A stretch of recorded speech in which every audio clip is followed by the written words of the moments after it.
Mrs. Dashwood was surprised only for a moment at seeing him, for his coming to Barton was, in her opinion, of all things, the most natural. Her joy and expression of regard long outlived her wonder. He received the kindest welcome from her, and shyness, coldness, reserve could not stand against such a reception. They had begun to fail him before he entered the house, and they were quite overcome by the captivating manners of Mrs. Dashwood. Indeed, a man could not very well be in love with either of her daughters without extending the passion to her, and Elinor had the satisfaction of seeing him soon become more like himself. His affections seemed to reanimate towards them all, and his interest in their welfare again became perceptible. He was not in spirits, however. He praised their house, admired its prospect, was attentive and kind. But still, he was not in spirits. The whole family perceived it, and Mrs. Dashwood, attributing it to some want of liberality in his mother, sat down to table indignant against all selfish parents. "What are Mrs. Ferrars's views for you at present, Edward?" said she, when dinner was over and they had drawn round the fire. "Are you still to be a great orator in spite of yourself?" "No. I hope my mother is now convinced that I have no more talents than inclination for a public life. But how is your fame to be established? For famous you must be to satisfy all your family, and with no inclination for expense, no affection for strangers, no profession, and no assurance, you may find it a difficult matter. I shall not attempt it. I have no wish to be distinguished, and have every reason to hope I never shall. Thank heaven, I cannot be forced into genius and eloquence. You have no ambition, I well know. Your wishes are all moderate. As moderate as those of the rest of the world, I believe. I wish as well as everybody else to be perfectly happy, but like everybody else, it must be in my own way. Greatness will not make me so." "Strange that it would," cried Marianne. "What have wealth or grandeur to do with happiness?" "Grandeur has but little," said Elinor, "but wealth has much to do with it." "Elinor, for shame," said Marianne. "Money can only give happiness where there is nothing else to give it. Beyond a competence, it can afford no real satisfaction as far as mere self is concerned." "Perhaps," said Elinor, smiling, "we may come to the same point. Your competence and my wealth are very much alike, I dare say, and without them, as the world goes now, we shall both agree that every kind of external comfort must be wanting. Your ideas are only more noble than mine. Come, what is your competence?" "About 1,800 or 2,000 a year, not more than that." Elinor laughed. 2,000 a year. One is my wealth. I guessed how it would end." "And yet 2,000 a year is a very moderate income," said Marianne. "A family cannot well be maintained on a smaller. I am sure I am not extravagant in my demands. A proper establishment of servants, a carriage, perhaps 2, and hunters, cannot be supported on less." Elinor smiled again, to hear her sister describing so accurately their future expenses at Combe Magna. "Hunters," repeated Edward. "But why must you have hunters? Everybody does not hunt." Marianne coloured as she replied, "But most people do." "I wish," said Margaret, striking out a novel thought, "that somebody would give us all a large fortune apiece." "Oh, that they would!" cried Marianne, her eyes sparkling with animation, and her cheeks glowing with the delight of such imaginary happiness. "We are all unanimous in that wish, I suppose," said Elinor, "in spite of the insufficiency of wealth."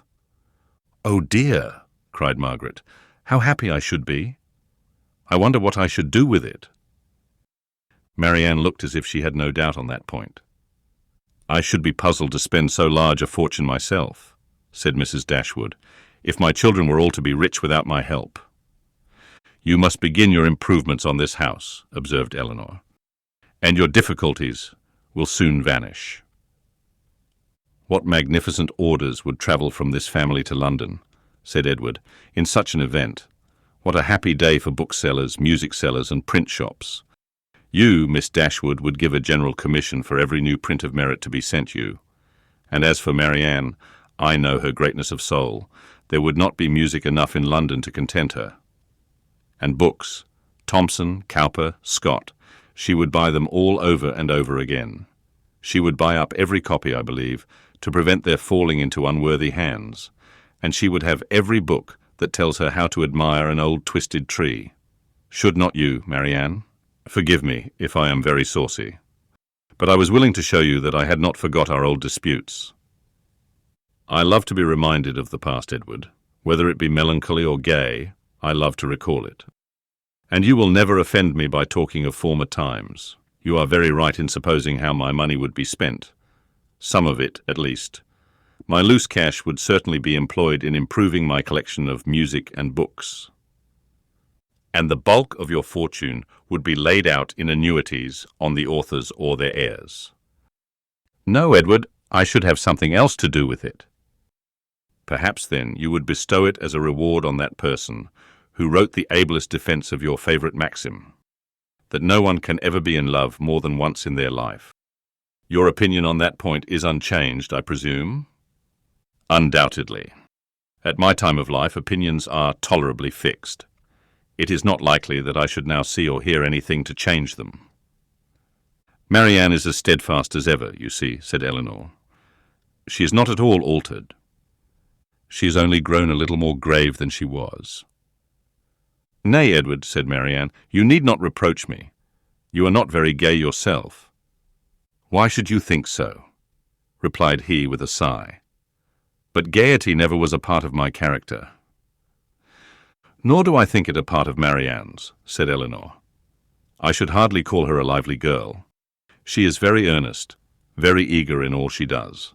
Sometimes talks a great deal, and always with animation. But she is not often really merry. I believe you are right, he replied. And yet I have always set her down as a lively girl. I have frequently detected myself in such kind of mistakes, said Elinor, in a total misapprehension of character in some point or other, fancying people so much more gay or grave or ingenious or stupid than they really are, and I can hardly tell why or in what the deception originated.